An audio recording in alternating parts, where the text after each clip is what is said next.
Good morning to one and all present here. Standing in front of you is Rightwork Consultancy and Co., your partners in growth. We are Mr. Oliver's associates. Me, myself, Alison Rodriguez. I'm Mani Kudikat. I'm Brogan O'Brien. I'm Robert McDonald. Looking at the problem statement related to the case. Oliver's Diner, a great restaurant with great decor and great cuisine, situated in Grand Bend, Ontario. Mr. Oliver is facing problems regarding the utilization of his restaurant during the demand for peak times. And he must make sure that any decision he takes does not affect his customer satisfaction, since customer satisfaction is the main priority in this case. Let us look at the analysis of the current situation. So Oliver's Diner is currently owned as a sole proprietorship by Oliver Peters himself. His goal is to reduce customer complaints and to have good customer satisfaction. His current strategy, they currently have a 25 table, 90 seat diner. They have a 1960s decor, which makes them different from restaurants in the area and gives the customers a unique experience. In the current market, it is located in the Grand Bend area, which have 50,000 about people coming in every summer, and they are experiencing high volumes in the first 2 months of operating, but further lineups and wait times decreasing the communication with the customers. And the mission, they don't have an established mission statement at this time, but Oliver Peters consider the quality of the food, the customer satisfaction, and the customer's dining experience as the key from his restaurant, and he values the customer satisfaction as the highest return from his business, and he had a perfect start in the first 2 months. The key success factors are, it is in the main street, that itself an advertisement for the restaurant. It's decorated in the retro theme of 1960s, which differentiates from other restaurants in the area. It also has a comfort food menu and a reasonable cost, which is good for the tourist. Customer satisfaction is the highest return from the restaurant. He already has a positive word of mouth in the first 2 months of operating, and his ability in operating a business, he doesn't have a prior knowledge, and that would be a key in future. So now we're going to talk about SWOT analysis. So some of the strengths are the high demand for the restaurant, the location. It's located on Main Street in Grand Bend, where there's a lot of tourism and traffic. It is an easy management structure because he is the only manager for the diner, and his passion for the food industry is a large strength. Some weaknesses, the lineup and wait times are too long. The small location, they're not able to accommodate the amount of demand they have. Increased liability due to the sole proprietorship that they're operating as. And there's very few repeat customers because it's a tourism destination. Some opportunities. So opportunities would be the rising demand for easy and convenient customer service and the rising growth in tourism within the area. Some threats, nearby restaurants with similar choices, receiving negative word of mouth because of the long wait times, and limited income within the off seasons. Now we're going to evaluate each option. We were given some from Oliver Peters himself, and then we have come up with some of ours. The ones that we have made, we have marked on the top right-hand corner with our logo, just so you can differentiate the two. And here's some figures we have come up with at the very beginning of the case when there were some issues and there was no options that were implemented. Basically, we're seeing some issues here with utilization and average demand with the cooks, busters, and then some with seating. We're at 104% average with the cooks, which is above what we're looking to achieve. And we have the busters at 40%, which is much lower than we're willing to achieve. And we have 121% for seating, which is giving us the longer wait times. Looking at the first option, restaurant paging system. A restaurant paging system in which the diner will be offering its customers a small paging unit in which the customers will be able to see the menu of the diner while having a great look at Grand Bend. These paging units are very delicate and very soft, so there are chances of it getting easily misplaced or easily damaged. Plus, they help customers get a view of the menu. The next option is the wall menu board. We consider Oliver putting a wall menu board with the great delicacies of the day, in which the customers will find it easy to approach and choose their dish before they have a seat. This also has great cons since it has great high maintenance and it needs a lot of space.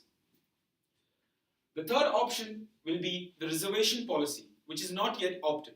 In the reservation policy, the customers will find it easy to reserve a seat online in the diner. This may also create problems since many of the customers reserved may not turn up, which may cause chaos for the lineups. The fourth option that Oliver actually recommended to us is the renovation of the diner itself, further reinforcing the theme and installing the booths and upholsters instead of the flexible seats, chairs. So we consider that as an advantage and a disadvantage because it could actually increase the number of seats available, which is a huge thing for this scenario. But at the same time, it decreases the flexibility to adapt with the number of customers who comes in at a time. So we consider that as an advantage as well. It also increases the ambience inside the restaurant, which is a good thing. But at the same time, it requires high cost, which we will discuss in the implementation. And it has to be shut down. The restaurant has to be shut down during the renovation, which would affect the revenue of the restaurant, especially this is only 2 months old restaurant. The other option that we actually came up with is the patio setting, which also increases the number of seating. It's an improvised option than the previous one. It increases the seats outside the restaurant. We are assuming that they have the area to do so. It will increase the utilization of the dining space. It also gives the diverse atmosphere for the customers to choose from, indoor or outdoor, and can be constructed even when the restaurant is operational during the weekdays, especially, and not during the weekends. It's also expensive, which will go through in the evaluation metrics, and it's weather dependent. If it's snowy or rainy outside, it cannot be done, but still we'll go through that options in evaluation. And the other option is restaffing, in which we are considering to change one of the buzzer to into the kitchen, which will further optimize the utilization of the buzzer and the kitchen staff. And it also enhances Oliver to come out from the kitchen and to focus more on his front end operation of the restaurant rather than staying in the kitchen. It also increases the capacity of the meals per hour. It also includes the training cost and the time for the orientation and possibility that one of the buzzer not agree to change their status from a buzzer to the kitchen, in which case that we have to go outside the restaurant to look for another option. And the last option that we go through is takeout and delivery options, which they don't have right now, which will generate the revenue without giving up the seat, which is a good thing for the scenario because we have high number of utilization of the seats. It's time saving, but at the same time, it increases the wait times, decreases the wait times if they opt to take out rather than waiting outside. But at the same time, it only increases the weight load for the kitchen staff and not for any other staff, which is a key factor because the kitchen staff's utilization is already not manageable right now. It will even increase in future if we were to adopt that. And these are the options that we have come up with and the decision criteria to evaluate these options are. Turnover time and capacity. Oliver is experiencing too high turnover times, and as a result, he is running over capacity. Turnover time and capacity will be measured per minute and per unit respectively. For an option to be recommended, it must affect both turnover time and capacity in a positive manner. Customer satisfaction. So with Oliver's Diner, customer satisfaction is very high priority for them. Customer satisfaction will be rated on a scale of 1 to 5, 1 being affected negatively, 5 being affected positively, and 2.5 being neutral. For an option to be recommended, it must not score lower than a 3. And some more decision criteria we have is going to be utilization, because right now there are some issues with utilization in the restaurant already. It's going to be measured on a percentage in relation to the amount of units available to demand. In order for an option to be recommended, it must score above an 80% utilization and be below a 120% utilization for all categories. Also, time to implement is important because there's not a whole lot of time that Oliver has to make these decisions, being a relatively new company. Time will be measured in weeks, and we've added a 1-week discretion depending on the situation. In order for a short-term option to be considered, it'll have to be within 2 weeks, and for a short-term option to be considered, it'll have to be lower than 6 weeks. And with that, we also have cost to implement, which, like time to implement, there's not a whole lot of this resource that Oliver has. The cost to implement will be measured in Canadian dollars, and we decided that it has a maximum budget of $20,000 for all options. And here is our evaluation matrix. Basically, the main category here is focusing on the average utilization for the day. Marked in red are the changes that we achieve from each of the options. So for the wall menu, we can see the seating decreases from 121 to 113%. For the diner renovation, we actually see seating go to 97%, whereas the patio seating only goes to 104%. Main difference here is that the patio seating is half of the cost of the diner renovation. And also restaffing here as well, we see an effect of 91% utilization on the cooks and an 81% utilization on the busters, which puts us in the certain scenario that we want. So for our recommendation, we are going to recommend two options as immediate options to change. First will be the wall menu and restaffing.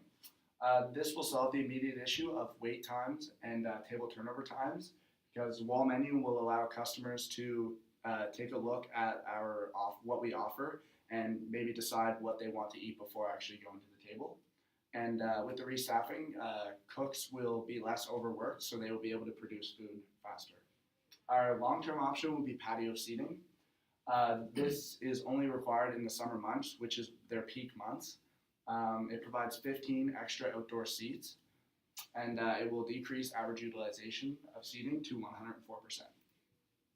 And here we have some of our figures for after each option is implemented. This is our original data that we came up with from before the case. And as you can see, if we graph that on a histogram, we actually see a lot of inconsistencies with utilization across the day per hour. Whereas with our new implemented plan, we're seeing a lot more consistencies across the board for each hour. Cooks and busters especially. Cooks are way overutilized across the board, and busters are way underutilized. And things are a lot evened out on when we implement these plans. And for the implementation, we're starting with, as we said, the short-term and the long-term plan. And the short-term plan, we are starting on July 6th of 2016 to start with hire a painter for the wall menu. And on July 8th, we begin the negotiation with the busters regarding who want to take over the cook role. And July 10th, we finalize the training for the new cook and begin the orientation process, also obtaining the food handling certificate cost of $40. And July 12th, we complete the wall menu option, and which cost about $1,000. And possible higher wage for the buster who's turning out to be a cook, which would be about $600 per month.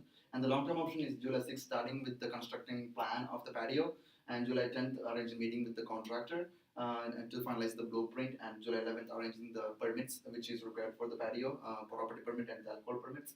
And July 15th, starting the construction of the patio, which takes about a month to finish up because we are not constructing during the weekends because it's busy for the customers, and cost about $10,000 overall. And that concludes our presentation. If you have any questions, we are. Thank you.